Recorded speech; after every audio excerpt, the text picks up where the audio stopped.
દિવાલ ઘડિયાળ લગાડવા માટેની સાચી દિશા કઈ? હેલો ફ્રેન્ડ્સ, હું પ્રજ્ઞેશ, આપનો એસ્ટ્રોલોજી એન્ડ વાસ્તુ કન્સલ્ટન્ટ. આજ આપ સૌ માટે નવો એક ટોપિક લઈને આવેલો છું. સર્વપ્રથમ આપ સૌને દિવાળીની શુભકામનાઓ. આજનો વિષય વાસ્તુને રિલેટેડ છે. ઘણા લોકોનો મને પ્રશ્ન આવે છે કે ઘરમાં દિવાલ ઘડિયાળ લગાડવા માટેની સાચી દિશા કઈ છે.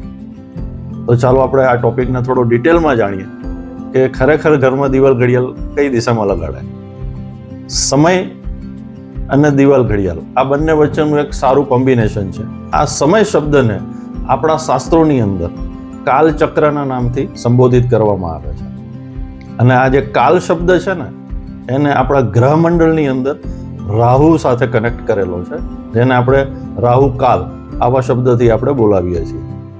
અને આ જે રાહુ છે એના માટે એવું મનાય છે કે જો એ રીઝાય તો મનુષ્યના જીવનમાં ખુશી, સમૃદ્ધિ, તમામ પ્રકારના સુખોને એ આપે છે.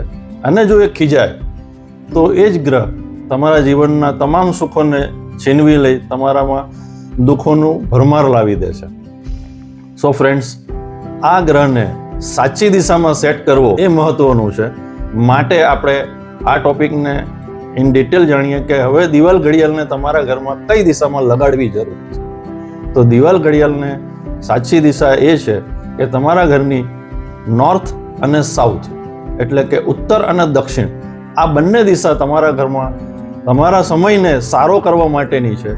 સો ફ્રેન્ડ્સ, દિવાલ ઘડિયાળ તમારા ઘરની અંદર આ બે દિશામાં લગાડો, જેથી કરીને આ સમય તમારા જીવનમાં નવી ખુશાલી લાવે, નવી સમૃદ્ધિ લાવે. સો ફ્રેન્ડ્સ, આ ટોપિકને સમજો, આનો અનુભવ લો અને તમારા જીવનની અંદર સમૃદ્ધિને પામો. આવા જ વિડીયોને જોવા માટે મારા વિડીયોને લાઈક કરો, ચેનલને સબસ્ક્રાઈબ કરો અને ડિટેલ જાણવા માટે કોમેન્ટ્સ કરો. ફરી મળીશું નવા ટોપિક સાથે નવા વર્ષમાં. હેપી દિવાળી.